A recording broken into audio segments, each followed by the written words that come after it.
ചൊവ്വാഴ്ചയാണ്. അമ്മേ പരിശുദ്ധമേ, അമ്മേ പരിശുദ്ധമേ, ദൈവമാതാവേ, കൃപാസനത്തിലൂടെ ഞങ്ങൾക്കും ഞങ്ങളുടെ ദേശത്തിനും അമ്മ മധ്യസ്ഥം തേടി തന്ന എല്ലാ അനുഗ്രഹങ്ങൾക്കും കൃപകൾക്കും ഞങ്ങളിപ്പോൾ ഹൃദയം നിറഞ്ഞ നന്ദി പറയുന്നു. അമ്മേ പരിശുദ്ധമേ, അമ്മേ പരിശുദ്ധമേ, ദൈവമാതാവേ, 2004 ഡിസംബർ 7-ാം തീയതി ഉച്ചകഴിഞ്ഞ് 2:30 കൃപാസനത്തിൽ സംഭവിച്ച അമ്മയുടെ പ്രത്യക്ഷപ്പെടലിനെ കുറിച്ച് തിരുസഭയ്ക്ക് സമർപ്പിച്ചിരിക്കുന്ന പഠനരേഖകളുടെ മേൽ സഭാത്മകമായ പഠനം ആരംഭിക്കുവാൻ ഞങ്ങൾ പ്രാർത്ഥിക്കുന്നു. അമ്മേ പരിശുദ്ധമേ, ഭൂസ്വർലോകങ്ങളുടെ രാജ്ഞിയായ അങ്ങേയ്ക്ക് ഭൗമ സംരക്ഷണത്തിനായി പ്രപഞ്ച പ്രകൃതിയെ തന്നെ തിരുസഭ പ്രതിഷ്ഠിക്കുവാൻ ഈ പ്രത്യക്ഷീകരണം വഴി ഇടയാക്കണമേ. പരിശുദ്ധമേ, ജപമാല മാതാവേ, സകല കൃപാസനം പ്രാർത്ഥനകളോടും ചേർത്ത് ഞങ്ങളിപ്പോൾ പ്രാർത്ഥിക്കുന്ന ഈ കുടുംബത്തിന്റെ പ്രത്യേക നിയോഗം പ്രമക്കളെ, അമ്മയുടെ പ്രത്യക്ഷീകരണത്തിന്റെ ഈ അനുഗ്രഹവേളയിൽ ഞങ്ങൾക്ക് സാധിച്ചു തരുവാൻ കനിയണമേ. ആമേൻ. വിശ്വാസ പ്രമാണം. സർവശക്തനായ പിതാവും ആകാശത്തിന്റെയും ഭൂമിയുടെയും സൃഷ്ടാവുമായ ദൈവത്തിൽ ഞാൻ വിശ്വസിക്കുന്നു. അവിടുത്തെ ഏകപുത്രനും ഞങ്ങളുടെ കർത്താവുമായ ഈശോമിശിഹായിലും ഞാൻ വിശ്വസിക്കുന്നു. ഈ പുത്രൻ പരിശുദ്ധാത്മാവിനാൽ ഗർഭസ്ഥനായി കന്യകാമറിയത്തിൽ നിന്ന് പിറന്ന് പൊന്തിയോസ് പീലാത്തോസിന്റെ കാലത്ത് പീഡകൾ സഹിച്ച് കുരിശിൽ തറയ്ക്കപ്പെട്ട് മരിച്ച് അടക്കപ്പെട്ട് പാതാളങ്ങളിൽ ഇറങ്ങി മരിച്ചവരുടെ ഇടയിൽ നിന്ന് 3-ാം നാൾ ഉയർത്ത് സ്വർഗത്തിലേക്ക് എഴുന്നള്ളി സർവശക്തിയുള്ള പിതാവായ ദൈവത്തിന്റെ വലതുഭാഗത്തിരിക്കുന്നു. അവിടെ നിന്ന് ജീവിക്കുന്നവരെയും മരിച്ചവരെയും വിധിക്കുവാൻ വരുമെന്നും ഞാൻ വിശ്വസിക്കുന്നു. പരിശുദ്ധാത്മാവിലും ഞാൻ വിശ്വസിക്കുന്നു. വിശുദ്ധ കത്തോലിക്കാ സഭയിലും പുണ്യവാന്മാരുടെ ഐക്യത്തിലും പാപങ്ങളുടെ മോചനത്തിലും ശരീരത്തിന്റെ ഉയർപ്പിലും നിത്യമായ ജീവിതത്തിലും ഞാൻ വിശ്വസിക്കുന്നു. ആമേൻ. ഞങ്ങളുടെ പിതാവേ, അങ്ങയുടെ നാമം പൂജിതമാകണമേ. അങ്ങയുടെ രാജ്യം വരണമേ. അങ്ങയുടെ തിരുമനസ് സ്വർഗത്തിലെ പോലെ ഭൂമിയിലും ആകണമേ. അന്നു വേണ്ടുന്ന ആഹാരം ഇന്ന് ഞങ്ങൾക്ക് തരണമേ. ഞങ്ങളോട് തെറ്റ് ചെയ്യുന്നവരോട് ഞങ്ങൾ ക്ഷമിക്കുന്നത് പോലെ ഞങ്ങളുടെ തെറ്റുകൾ ഞങ്ങളോടും ക്ഷമിക്കണമേ. ഞങ്ങളെ പ്രലോഭനത്തിൽ ഉൾപ്പെടുത്തരുതേ, തിന്മയിൽ ഞങ്ങൾ രക്ഷിക്കണമേ. ആമേൻ. നന്മ നിറഞ്ഞ മറിയമേ, സ്വസ്തി. കർത്താവ് അങ്ങയുടെ കൂടെ സ്ത്രീകളിൽ അങ്ങ് അനുഗ്രഹിക്കപ്പെട്ടവളാകുന്നു. അങ്ങയുടെ ഉദരത്തിൻ ഫലമായി ഈശോ അനുഗ്രഹിക്കപ്പെട്ടവനാകുന്നു. പരിശുദ്ധ മറിയമേ, തമ്പുരാന്റെ അമ്മേ, പാപികളായ ഞങ്ങൾക്ക് വേണ്ടി ഇപ്പോഴും ഞങ്ങളുടെ മരണസമയത്തും തമ്പുരാനോട് അപേക്ഷിക്കണമേ. ആമേൻ. കർത്താവിന്റെ ഉന്നതമായ നാമത്തെ സ്വസ്ഥം ചെയ്യുന്ന കർത്താവേ, അടുത്തടുത്ത് പല പല രോഗങ്ങൾ ഉണ്ടായിട്ടുള്ളവരെ, ആശുപത്രി അഡ്മിറ്റ് ചെയ്തവരെ, തിരിച്ചു വന്നിട്ടുള്ളത് എന്തിനും പഴയതുപോലെ ആരോഗ്യം വരാത്തവരെ, പല പല വിഷയങ്ങൾ കൊണ്ട് കർത്താവെ ജീവിതം ഭാരപ്പെട്ടിരിക്കുന്നവരെ, ദൈവം എങ്ങനെയെങ്കിലും അത്ഭുതം ഞങ്ങളുടെ ജീവിതത്തിൽ നടത്തിയില്ലെങ്കിൽ ഞങ്ങൾക്ക് ജീവിക്കാൻ പറ്റത്തില്ല, ഒരടി മുന്നോട്ട് പോകത്തില്ലെന്ന് വിചാരിച്ചുകൊണ്ട് വേദനിച്ച ദൈവസന്നിധിയിൽ ദൈന്യതയോടെ ദാസ യജമാന്റെ കണ്ണുകളിക്കുന്ന പോലെ, ദാസി സ്വാമിനിയുടെ കണ്ണുകളിക്കുന്ന നോക്കുന്ന പോലെ ആദ്യമായ നോട്ടത്തിൽ കർത്താവെ അങ്ങ് അവരെ സാന്ത്വനപ്പെടുത്തുവാൻ പ്രാർത്ഥിക്കുന്നു. എൻ്റെ കർത്താവിൻ്റെ ഉന്നതമായ നാമത്തിൽ സഭയുടെ അധികാരത്തിൽ കുരിശടയാളത്തിൽ ദൈവശക്തിയ നീ എന്തിനു വേണ്ടി പരിശ്രമിക്കുന്നുവോ, നീ എന്തിനു വേണ്ടി ലക്ഷ്യം വെച്ചുകൊണ്ട് പരിശ്രമിക്കുന്നുവോ അത് നേടിയെടുക്കുന്നതിന് നിന്റെ കഴിവുകളോ നിനക്ക് അതിനുള്ള ത്രാണികളോ ഇല്ലെങ്കിൽ കർത്താവ് തന്നെ നിന്റെ കൂടെ വരികയും ശക്തിപ്പെടുത്തുകയും സാന്ത്വനപ്പെടുത്തുകയും ചെയ്യുക. കർത്താവ് ജോഷുവോട് പറഞ്ഞ പോലെ ശക്തനും ധീരനുമായിരിക്കുന്ന ആലോചിച്ചതുപോലെ കർത്താവെ അങ്ങയുടെ മക്കളോട് നിന്റെ നാമത്തിൽ ഞാൻ പറയുന്നു, ശക്തനും ധീരനുമായിരിക്കുക, ശക്തയും ധീരയുമായിരിക്കുക. കർത്താവ് നിന്നെ ആശീർവദിക്കുന്നു. നീ അനുഭവം നിങ്ങൾ ഇന്ന് കാണുന്ന ഈജിപ്തുകാരെ നാളെ നിങ്ങൾ കാണത്തില്ലെന്ന് അരുളി ചെയ്തതുപോലെ നിങ്ങൾ ഇന്ന് കാണുന്ന പ്രതിസന്ധി നാളെ നിങ്ങളുടെ മുമ്പിൽ ഉണ്ടാവത്തില്ല എന്ന് കർത്താവ് അരുളി ചെയ്യുന്നു. ആ വാക്കിൽ വിശ്വസിച്ചുകൊണ്ട് ദൈവത്തിന്റെ സന്നിധിയിൽ കരുത്ത് പ്രാപിക്കുക. നിത്യം പിതാമ്പുത്രനും പരിശുദ്ധാത്മാവായ സർവ്വേശ്വരായി നീക്കുവാനേ. നമ്മൾ ഇന്നലെ കണ്ടത് വേറൊരു ഭാഗമാണ് ഇന്ന് കാണുന്നത്. ദൈവസംരക്ഷണം തന്നെയാണ് വിഷയം. ദൈവസംരക്ഷണം എന്ന് പറയുമ്പോൾ ദൈവത്തെ അംഗീകരിച്ചു എല്ലാ തലങ്ങളിലും, നമ്മുടെ എല്ലാ വിജയങ്ങളിലും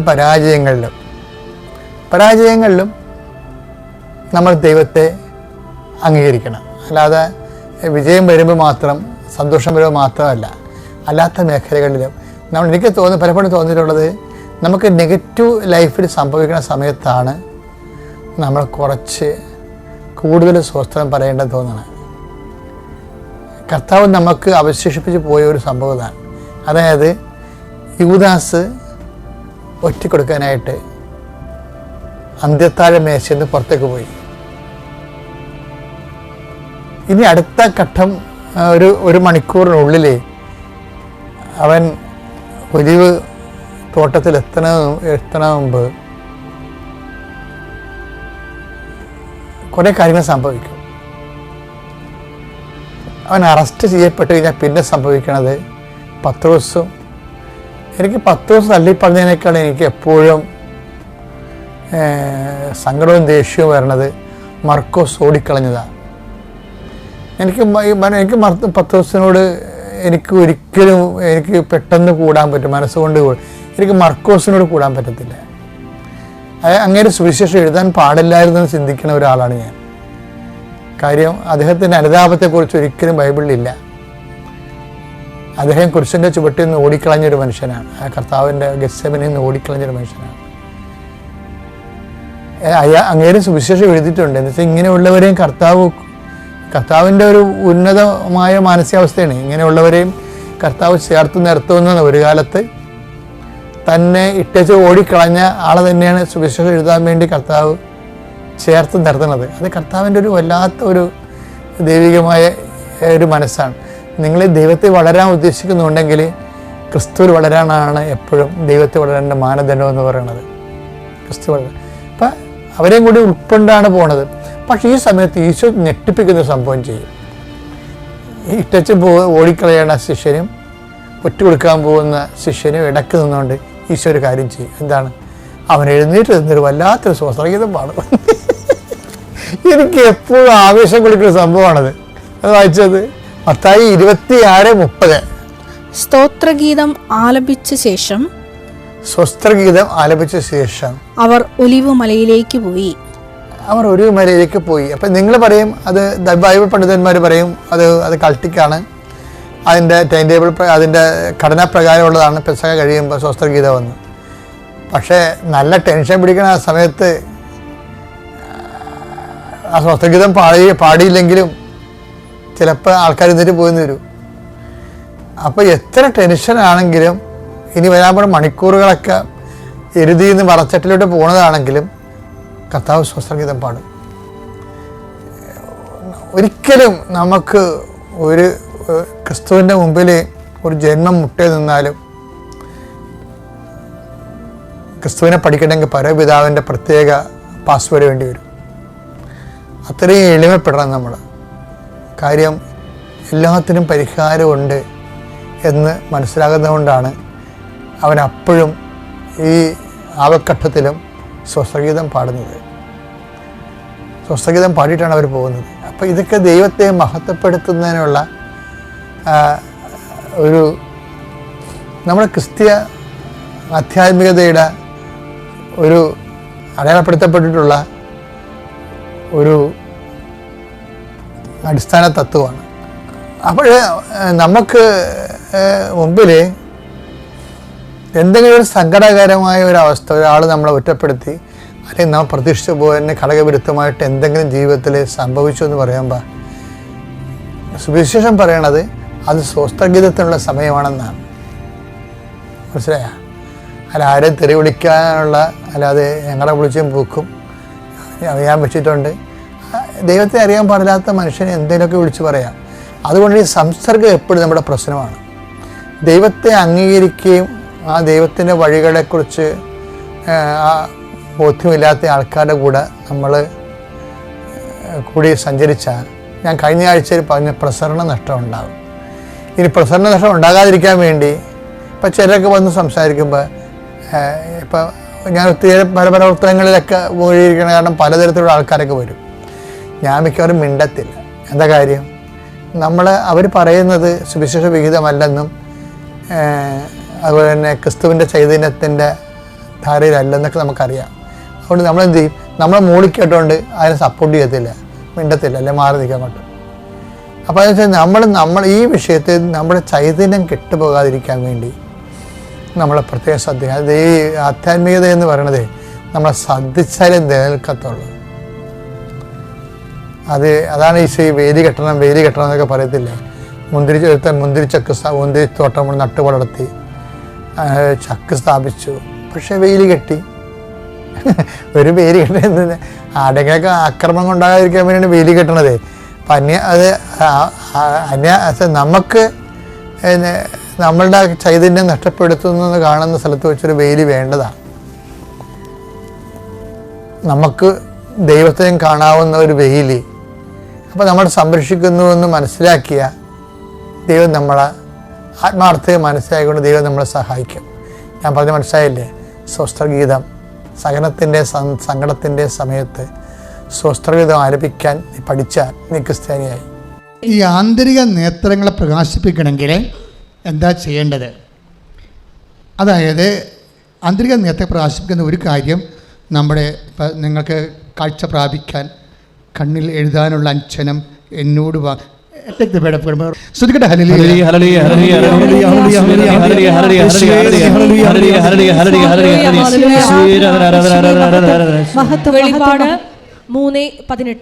വെളിപാടിന്റെ പുസ്തകം 3-ാം അധ്യായം 18-ാം വാക്യം. കാഴ്ച ലഭിക്കുന്നതിന് കണ്ണിൽ എഴുതാനുള്ള അഞ്ജനം എന്നോട് വാങ്ങുക. എന്ന് പറഞ്ഞ് കാഴ്ച ലഭിക്കുന്നതിന് കണ്ണിൽ എഴുതാനുള്ള അഞ്ജനം എന്നോട് വാങ്ങുക. ഈ അഞ്ജനം എന്താ? അത് ദൈവിക പുണ്യങ്ങളായി. ശരിക്കും പറഞ്ഞാൽ നിന്റെ ആത്മാവിൻ്റെ കണ്ണിൽ എഴുതി കണ്ണ് തെളിച്ച് തരുന്നത് ദൈവസ്നേഹം കൊണ്ടാണ്. ദൈവത്തെ സ്നേഹിക്കുമ്പോഴാണ് നമ്മളെല്ലാം വ്യക്തമായിട്ട് കാണുന്നത്. സ്നേഹിക്കാത്തവൻ ദൈവത്തെ അറിഞ്ഞിട്ടില്ല. കൈയിടിച്ച് കർത്താസുലല്ലയോ. വായിച്ചോളൂ. 1 യോഹന്നാൻ 4:8. സ്നേഹിക്കാത്തവൻ ദൈവത്തെ അറിഞ്ഞിട്ടില്ല, കാരണം ദൈവം സ്നേഹമാണ്. ഒന്ന് പറഞ്ഞാൽ സ്നേഹിക്കാത്തവൻ ദൈവത്തെ അറിഞ്ഞിട്ടില്ല, കാരണം ദൈവം സ്നേഹമാകുന്നു. അപ്പൊ ദൈവത്തെ അറിയുക, ദൈവം നമുക്ക് വേണ്ടി വിശുദ്ധർക്ക് വേണ്ടി ഒരുക്കിയിരിക്കുന്ന മഹത്വത്തിൻ്റെ ആഴങ്ങൾ അറിയുക, ഇതെല്ലാം നടക്കുന്നത് ദൈവസ്നേഹത്തിന്റെ അഭിഷേകത്തിലാണ്. ശ്രദ്ധിക്കട്ടെ.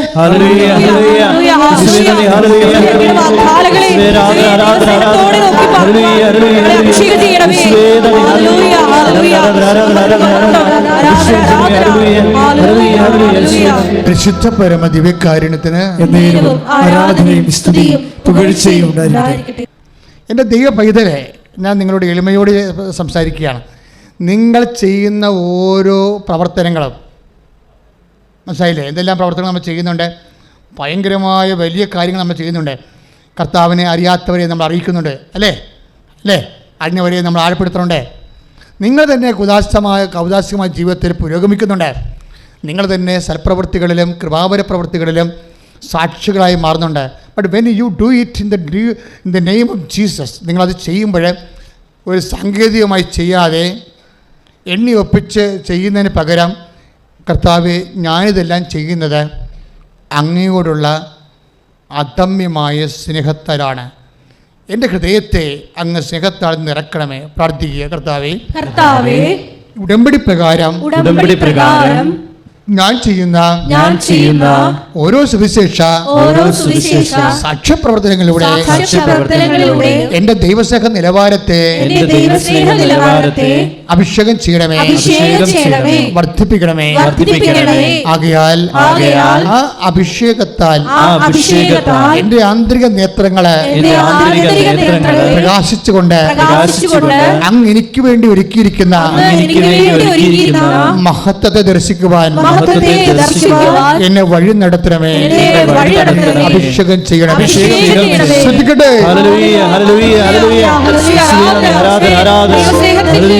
പരമ ദിവ്യകാരുണ്യത്തിന് മക്കളെ, ഇതുപോലെ ശ്രദ്ധിക്കുക. ഇത്തരം ദൈവസ്നേഹമില്ലാതെ ആണ് നിങ്ങൾക്ക് വേണമെങ്കിൽ ഈ ഉടമ്പടിയുടെ കാര്യങ്ങൾ ചെയ്യാൻ പറ്റും. ഒരു ദൈവസ്നേഹം ഇല്ലാതെ സാങ്കേതികമായിട്ട് ന്യൂമറിക്കലായിട്ട് ചെയ്യാൻ പറ്റും. ചില ആൾക്കാർ, ഞാൻ പറഞ്ഞിട്ടില്ലേ, പത്രം കൊടുക്കണതൊക്കെ എണ്ണി കൊടുക്കും. 4, ഇനി 4 പത്രമായി, ഇനിയിപ്പോൾ 5ാമത്തത് അത് ഇവിടെ കൊടുക്കുമാവും. അപ്പോൾ ഇന്ന് ചോറിന് തല ചൊറക്കും. അപ്പോൾ ഇങ്ങനെ കൊടുക്കുന്ന ആൾക്കാരില്ലേ, ഇത് എണ്ണി ഒപ്പിച്ച് കൊടുക്കണമെന്ന് പറഞ്ഞാൽ അവർക്ക് ദൈവസ്നേഹമില്ല.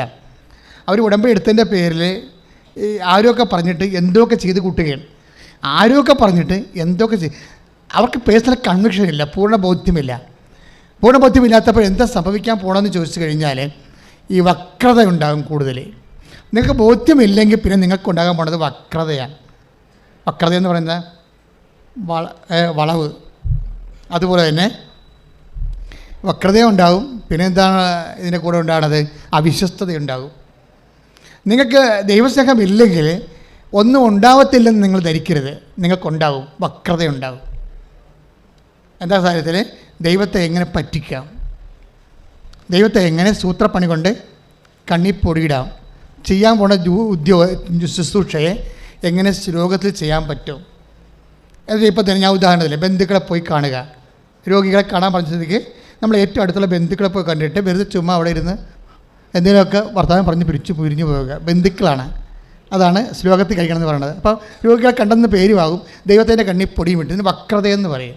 വക്രത. ചില ആൾക്കാരൊക്കെ ജീവിതത്തിൽ ഉടമ്പടി എടുത്തില്ലായിരുന്നെങ്കിൽ അവർ കുറച്ചുകൂടി രക്ഷപ്പെട്ടു പോയേനെ. എന്താ കാര്യം? ഇവിടെ വക്രത പുറത്ത് വന്നില്ല. ഇപ്പം അതാ പ്രശ്നം. ഉടമ്പടി എടുത്തപ്പോൾ ദൈവത്തിൻ്റെ മുമ്പിൽ നിങ്ങൾ വക്രതയുള്ളവരായി മാറി. അവിശ്വസ്ത കാര്യം എന്ന് വെച്ചാൽ അവർ ഇപ്പം തന്നെ പത്രം തന്നെ എത്രയോ മനുഷ്യരാണ് പത്രം. ഇപ്പോൾ കഴിഞ്ഞ ദിവസങ്ങളിൽ ഞാൻ ഈ പറഞ്ഞ ഗ്രീൻ അവർ പറഞ്ഞ മേരി ഗ്രീൻ അവരോട് പറഞ്ഞു, അവരോട് ഈ പത്രം കൊടുത്തുകൊണ്ട് നടന്നപ്പോൾ മറ്റുള്ളവർ അവരോട് പറഞ്ഞു, ഇങ്ങനെ എന്തെങ്കിലും കാര്യങ്ങൾ നേടാൻ വേണ്ടി എന്തെങ്കിലും കാര്യങ്ങൾ ദൈവത്തോട് ചെയ്യുന്നതിൽ ഞാൻ വിശ്വസിക്കണില്ല എന്ന് അവരോട് എതിരഭിപ്രായം പറഞ്ഞു. അപ്പോൾ ഉടനെ ഇവർ തിരിച്ചു പറയും. ഇവരെന്താ പറയണത്? അങ്ങനെയല്ല, നിങ്ങൾ ഉടമ്പടി എടുത്താൽ നിങ്ങൾക്ക് മനസ്സിലാകും, അതിങ്ങനെ പത്രം കൊടുക്കുകയും വാങ്ങിക്കുകയും ചെയ്യുന്ന പരിപാടിയല്ല, അതൊരു ജീവിത രീതിയാണെന്ന്. അതാണ് വിഷയം. അവർക്കത് ബോധ്യമുണ്ട്. ഇപ്പോൾ ആയുർവേദ ഡോക്ടറാണ്, അവർക്കാണ് ഈ 5ാം റാങ്ക് കിട്ടിയിരിക്കണത്. ഇപ്പോൾ 5ാം റാങ്ക് കിട്ടിയിട്ട് എന്ത് ചെയ്യുന്നറിയോ? അവർക്ക് ദൈവത്തെക്കുറിച്ചുള്ള കൺസെപ്റ്റ് ഭയങ്കര സീരിയസ് ആയത് കാരണം ദൈവം ഇവരെന്നാ ചെയ്തിരിക്കണത്? സർജറി കൊടുത്തിരിക്കുക. സർജറിക്ക് 2 സീറ്റ് ഇന്ത്യയിലുള്ളൂ. സർജറി ആയുർവേദക്കാർ സർജറിക്ക് പോയപ്പോഴല്ലേ പണ്ട് MBBSകാർ സമരത്തിന് പോയത്. ഇപ്പോൾ സർജറി ഇപ്പോഴും ഉണ്ട്. ആയുർവേദത്തിൽ സർജറി കിട്ടാൻ പാടാ. 2 സീറ്റോ 3 സീറ്റേ ഉള്ളൂ. 5ാം റാങ്ക് കയറത്ത് കിട്ടത്തില്ല. 2ാം റാങ്ക് 1ാം റാങ്കാണ് സർജറി കിട്ടണത്. പക്ഷേ അമ്മ ഇവർക്ക് സർജറി കൊടുത്തിരിക്കണം. എന്താ കാര്യം? ഇവർക്ക് ബോധ്യമുണ്ട് സംഭവങ്ങളാണ്. നമുക്ക് ഒരു നല്ല ബോധ്യമുണ്ടെങ്കിൽ ദൈവം സത്യമായത് കാരണം നമ്മളെ സഹായിക്കാതെ ദൈവത്തിന് വരെ ഓപ്ഷനില്ല. കൈയടിച്ച് കർത്താവിനെ നിയമാവർത്തനം 32:20 അവിടുന്ന് പറഞ്ഞു, അവരിൽ നിന്ന് എൻ്റെ മുഖം ഞാൻ മറയ്ക്കും. ചില ഉടമ്പടിക്കാരെ കുറിച്ച് പറഞ്ഞിരിക്കണല്ലേ, ചില ഉടമ്പടി ചെയ്ത ആൾക്കാരെ കുറിച്ച് പറയണത്. നിയമാവർത്തനം 32:20 എന്താ പറഞ്ഞിരിക്കണത്? അവരിൽ നിന്ന് എന്റെ മുഖം ഞാൻ മറയ്ക്കും. അവർക്ക് എന്ത് സംഭവിക്കുമെന്ന് എനിക്ക് കാണണം. അവർ വക്രവും അവിശ്വസ്തവുമായ തലമുറയാണ്. അത് വക്രതയാണ് പ്രശ്നം. ഇതിൻ്റെ ഉടമ്പടി വന്നിട്ട് വക്രത കാണിക്കരുത്. വക്രത എന്ന് പറയുന്നത് എന്താണ്? വക്രതയുടെ കൂടെ വരേണ്ട സംഭവമാണ് അവിശ്വസ്തത. 32:20 അതാണ്. വക്രത കാണിക്കുന്നവർ അവിശ്വസ്തതയും കാണിക്കും. മനസ്സിലായി? വക്രത കാണിക്കുന്നവർ എന്ത് ചെയ്തും അവിശ്വസ്തത കാണിക്കും. അപ്പോൾ എന്താ വക്രത എന്ന് പറയണത്? കർത്താവിനോട് പറഞ്ഞിട്ടുള്ള കാര്യങ്ങളെ നമ്മൾ വെള്ളം ചേർത്ത് നമുക്ക് പറ്റുന്ന പരുവത്തിലേക്ക് അത് താഴ്ത്തിക്കൊണ്ടുവരും. ആ വക്രത എന്ന് പറയുന്നത്. പക്ഷേ മനസ്സിലായില്ലേ മക്കളെ? ശ്രദ്ധിക്കണേ, ഞാൻ നിങ്ങളെ വഴക്ക് പറയുകയല്ല, നിങ്ങൾ രക്ഷപ്പെടാൻ വേണ്ടി സംസാരിക്കുകയാണ്. കാര്യം ഈ കാലഘട്ടങ്ങളിൽ ദൈവം ഉടമ്പടി നൽകിയത് ഈ വിശുദ്ധ മന്ദിരത്തിലാണ്. അപ്പോൾ ദൈവം ഇവിടെ 24 മണിക്കൂർ കുടികൊള്ളുകയാണ്. 10,000-ങ്ങളാണ് ഓരോ മാസവും എന്തൊരു വിശുദ്ധ ജീവിതത്തിലേക്കും സാക്ഷ്യ ജീവിതത്തിലേക്കും വരണത്. പണ്ടൊക്കെ നിങ്ങൾക്കറിയാമല്ലോ, ഒരു ധ്യാനം കൂടിയാൽ എന്തെല്ലാം പാടാ. പിന്നെ നവീകരണ ധ്യാനം കഴിഞ്ഞാൽ പിന്നെ വളർച്ചാ ധ്യാനം കഴിഞ്ഞാൽ ആന്തരിക സൗഖ്യ ധ്യാനം കഴിഞ്ഞാൽ പ്രാർത്ഥന അനുഭവ ധ്യാനം വരദാനങ്ങളുടെ ധ്യാനം, അത് കഴിഞ്ഞ് കൗൺസിലിംഗ് കോഴ്സ് ശുശ്രൂഷ കോഴ്സൊക്കെ കഴിയുമ്പോഴാണ് ഒരു മനുഷ്യൻ വല്ലതുമൊക്കെ ദൈവത്തിന് വേണ്ടി ചെയ്യാനുള്ള ബോധ്യം കിട്ടുന്നത്. ഇത് വേണ്ടല്ലേ? ഇപ്പം ഒരാഴ്ചക്കുള്ളിൽ ആളങ്ങടെ മാറുകയല്ലേ, ദൈവം മാറ്റുകയല്ലേ. കൈ അടിച്ച് അച്ഛൻ പറയണത് മക്കൾ വഴക്കാട്ടെടുക്കരുത്, മറിച്ച് അബദ്ധങ്ങൾ ഇങ്ങനെ സംഭവിക്കാതിരിക്കാൻ വേണ്ടി ഒന്നാമത്തെ നിങ്ങൾക്കറിയാമല്ലോ, ഞാനിങ്ങനെ വന്ന ഒരു വഴിയെന്ന് പറയണത് സത്യസന്ധമായൊരു വഴിയാണ്. പക്ഷേ അച്ഛനായ കാലം മുതൽ എൻ്റെ അപ്പൻ ഈശോയാണ് ദൈവമെന്ന് എനിക്ക് പറഞ്ഞു തന്ന കാലം മുതൽ ഞാൻ ഈശോനെ ഫോളോ ചെയ്യുന്ന ഒരാളാണ്. ഇവിടെ വരെ എത്തി നിൽക്കുമ്പോൾ എനിക്ക് മനസ്സിലായിട്ടുള്ള കാര്യങ്ങൾ, ആർക്കാണ് നമുക്ക് വക്രതയില്ലാതെ ഇതിൻ്റെ അകത്ത് ഇൻവെസ്റ്റ് ചെയ്യാൻ പറ്റുന്നത്, അവരോട് ദൈവം സത്യസന്ധനായതുകൊണ്ട് അതിൻ്റെ ആനുപാതികമായ റെസ്പോണ്ടിങ് ഉണ്ടാകും. ഏത് രീതിയിലാണ്? അതുകൊണ്ടാണ് ഞാൻ ഇതിപ്പോൾ എന്താ വക്രം എന്ന് പറഞ്ഞാൽ, ഇപ്പോൾ നിങ്ങളോട് ചില സമയത്ത് വസ്ത്രമില്ലാത്തവർക്ക് വസ്ത്രം കൊടുക്കാൻ പറയും. അപ്പോൾ വസ്ത്രമില്ലാത്തവർക്ക് വസ്ത്രം കൊടുക്കാൻ പറയും നിങ്ങളോട്. അപ്പോൾ നിങ്ങൾ വസ്ത്രം കൊടുക്കും. നമ്മൾ തന്നെ ഇവിടെയും കൊണ്ടുവന്ന് തരും കുറേ വസ്ത്രങ്ങൾ. ഇത് നമുക്ക് അതുപോലെ തന്നെ ഇത് നമുക്ക് വേണമെങ്കിൽ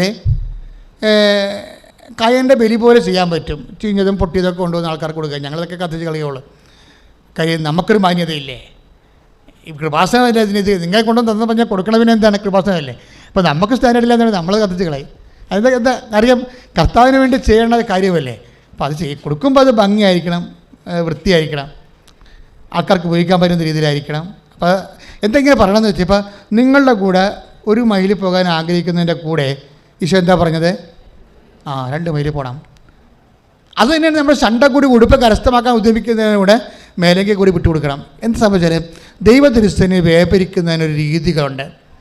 ഇപ്പോൾ നിങ്ങൾ ഉടമ്പടി ഇപ്പോൾ അതിർത്തി തർക്കമുണ്ടായി, വഴക്കുണ്ടായി, കേസുണ്ടായി, അല്ലെങ്കിൽ ചില പുരയിടം ചില ആൾക്കാർ നമുക്ക് തരണില്ല, നമുക്ക് വഴിനടത്താൻ പറ്റണില്ല, അതുകൊണ്ട് നമുക്ക് വീട് വെക്കാൻ പറ്റണില്ല, നമ്മളവിടെ നിന്ന് വിറ്റുചുട്ട് പോകാൻ വേണ്ടി ആഗ്രഹിക്കുന്നു, അവരും ആഗ്രഹിക്കണം നമുക്കിത് വിറ്റ് കിട്ടിയാൽ മതി, പക്ഷേ വില കിട്ടാതെ കൊണ്ട് നമ്മൾ പോകണില്ല.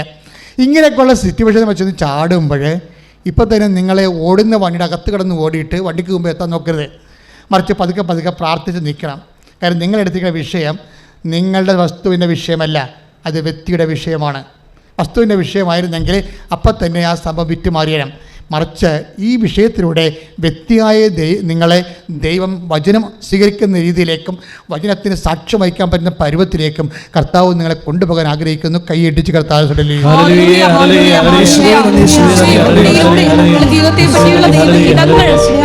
പരിശുദ്ധ പരമദിവ്യകാരുണ്യത്തിന് അപ്പോൾ നമ്മൾ നിയമാർത്ഥം 32:20 കണ്ടത് വക്രതയില്ലാതെ, വളഞ്ഞ വഴികളില്ലാതെ വിശ്വസ്തയോടെയാണ് ചെയ്യേണ്ടത്. വിശ്വസ്തയോടെ ചെയ്താൽ നമുക്ക് കഴിഞ്ഞ ആഴ്ച ഞാൻ പറഞ്ഞായിരുന്നു, നിങ്ങൾ വിശ്വസ്തയോടെയാണ് ചെയ്യണമെങ്കിൽ എക്സ്ട്രാ ആയിട്ട് നിങ്ങൾക്ക് കർത്താവിൻ്റെ കരുണയുടെ സബ്സിഡി ലഭിക്കുമെന്ന് പറഞ്ഞായിരുന്നു ഇല്ലേ? ഏക്കണത് 7:12 എത്രയോ 7:12 അത് നിയമാവർത്തനം വായിച്ചേ. ശ്രുതികട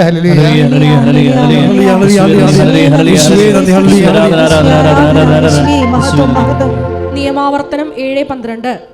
നിങ്ങൾ ഈ നിയമങ്ങൾ കേൾക്കുകയും വിശ്വസ്തയോടെ പാലിക്കുകയും ചെയ്താൽ നിങ്ങളുടെ ദൈവമായ കർത്താവ് നിങ്ങളുടെ പിതാക്കന്മാരോട് ശപഥം ചെയ്തിട്ടുള്ള ഉടമ്പടിയും കരുണയും നിങ്ങളോടും പുലർത്തും.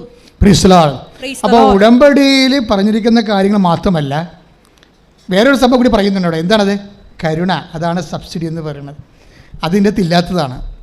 നിങ്ങൾ ദൈവദിവസത്തിന് സത്യസന്ധമായിട്ടും വിശുദ്ധയോടെ വിശ്വാസത്തോടെ നിൽക്കുമ്പോൾ ചില കാര്യങ്ങൾക്ക് കരുണയെന്ന് പറഞ്ഞാൽ എന്താണ്? നമുക്ക് മെറിറ്റില്ലാത്ത not by merit but by grace. അത് കഴിഞ്ഞാൽ അതാണ് കരുണ ലഭിക്കുമെന്ന് പറയുന്നത്. അപ്പോൾ ഉടമ്പടി വർക്ക് ചെയ്യണത് നോട്ട് ബൈ മെറിറ്റിലാണല്ലേ. അപ്പോൾ ഒരു കാര്യം നിങ്ങൾ വക്രതയില്ലാതെ അവിശ്വസ്തതയില്ലാതെ ഉടമ്പടിയിൽ ഒരു വ്യക്തി ദൈവമായിട്ട് ജീവിതം പുനഃക്രമീകരിക്കുമ്പോൾ ഉടമ്പടി പ്രകാരം വാഗ്ദാനം ചെയ്യുന്ന ആനുകൂല്യങ്ങളുടെ കൂടെയാണ് നമ്മൾക്ക് എക്സ്ട്രാ ആയിട്ട് കരുണ ലഭിക്കുന്നത്. ഇനി തിരിച്ചിട്ട് പറഞ്ഞാൽ എന്താ സംഭവിക്കുന്നത്? എക്സ്ട്രാ കരുണ ലഭിക്കാൻ നമ്മൾ എന്ത് ചെയ്യണം? വക്രത കാണിക്കാതെ ദൈവത്തോട് വിശ്വസ്തത കാണിക്കണം. കൈ ഇടിച്ച് കർത്താവിനെ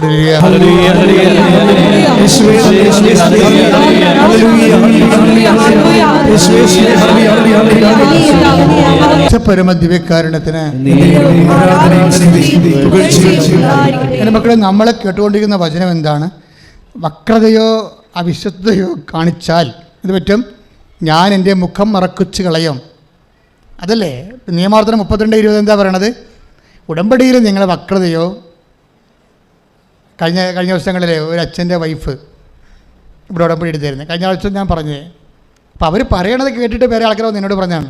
അവർ ഉടമ്പടി എടുത്തിട്ട് പിന്നെ അവർ നിന്നുകൊണ്ട് മറ്റുള്ളവരുടെ കൂട്ടുകാരോട് പറയും, ഇതൊക്കെ എങ്ങനെ ചെയ്യാൻ പറ്റും, എന്ത് കഷ്ടപ്പാടാണെന്ന്. ഇത് എടുക്കണം ഓർക്കണ്ടേ?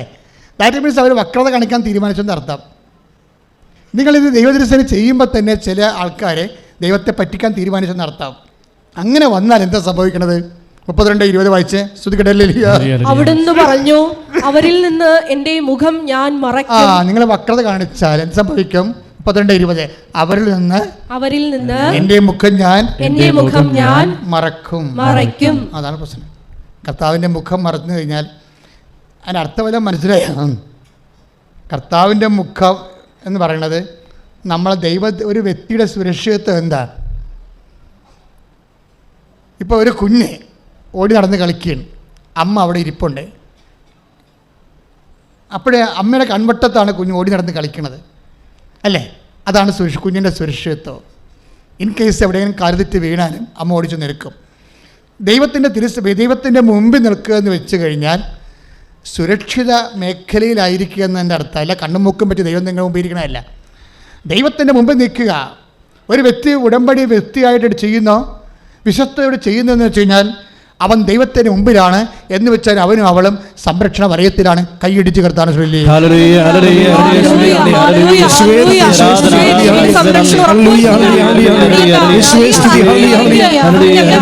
എൻ്റെ പ്രിയപ്പെട്ടവരെ, നമ്മളെ പരിശുദ്ധാത്മാവ് ഇപ്പം നമ്മളെ പഠിപ്പിച്ചുകൊണ്ടിരിക്കുന്നത് വക്രതയില്ലാതെ അവിശ്വസ്തതയില്ലാതെ നമ്മൾ ഉടമ്പടിയിൽ ആണ് ജീവിക്കണമെങ്കിൽ we are in front of Jesus. അതാണ് പറയണത്. അത് നിങ്ങൾക്ക് വക്രത വന്നാൽ, ഉടമ്പടി അവിശ്വസ്തത വന്നാൽ, എൻ്റെ മുഖം നിങ്ങളുടെ മുമ്പിൽ നിന്ന് ഞാൻ മാറ്റിക്കളയെന്ന് പറഞ്ഞില്ലേ? അതായത് നമുക്ക് വക്രത അവിശ്വസ്തത ഉണ്ടായാൽ ദൈവ സാന്നിധ്യത്തിൽ നിന്ന് നമ്മളെ മാറ്റപ്പെടും. ദാറ്റ് മീൻസ് സംരക്ഷണം നഷ്ടപ്പെടുക. ഉടമ്പടി ഒരു വലിയ സംരക്ഷണമാണ്. കഴിഞ്ഞ ദിവസങ്ങളിൽ സിജോമോൻ എന്ന് പറഞ്ഞൊരു സാക്ഷിയില്ലേ? സിജോമോൻ്റെ പ്രശ്നം എന്താ? സിജോമോൻ ഉടമ്പടി എടുത്താൽ, വീടില്ലാത്തതുകൊണ്ട് ഉടമ്പടി എടുത്താൽ, വീടുമില്ല, സ്ഥലവുമില്ല, ജോലിയില്ല, അതുകൊണ്ട് ഉടമ്പടി എടുത്താൽ. പക്ഷേ സിജോമോൻ എന്താ വെച്ചാൽ ഉറങ്ങാൻ നേരം നോക്കുമ്പോൾ ഒരു കുഞ്ഞു പാമ്പോടെ ഇരിക്കണം, അല്ലേ? അപ്പോൾ ഉടനെ അവനത് നോക്കി അതിനെ ഫോട്ടോ എടുത്ത് ആ പാമ്പിനെ തല്ലിക്കൊന്ന് എന്നിട്ട് അതിൻ്റെ ഫോട്ടോ എടുത്ത് മൊബൈലിൽ സൂക്ഷിച്ച് ഈ മൊബൈൽ ഏത് തരത്തിലുള്ള പാമ്പാണിതെന്ന് സെർച്ച് ചെയ്തുകൊണ്ടിരിക്കുകയാണ് 3 മണിക്കൂർ. കുറച്ച് കഴിഞ്ഞപ്പോൾ ഈ മനുഷ്യൻ തളരാൻ തുടങ്ങി. അവർ ചെറിയൊരു ബോധക്കേട് പോലെ വന്നു. അപ്പം തന്നെ അങ്കമാലി ആശുപത്രി കൊണ്ടുപോയി. അവിടെ ചെന്ന ശേഷം ഡോക്ടറോട് പറഞ്ഞു, ഡോക്ടറെ എന്നെ കടിച്ചായിട്ട് എനിക്ക് ഓർമ്മയില്ല, പാമ്പ് ഇതാണ്. പക്ഷേ എന്താ പ്രോബ്ലം വെച്ച് കഴിഞ്ഞാൽ ശംഖുവരയനാണ്.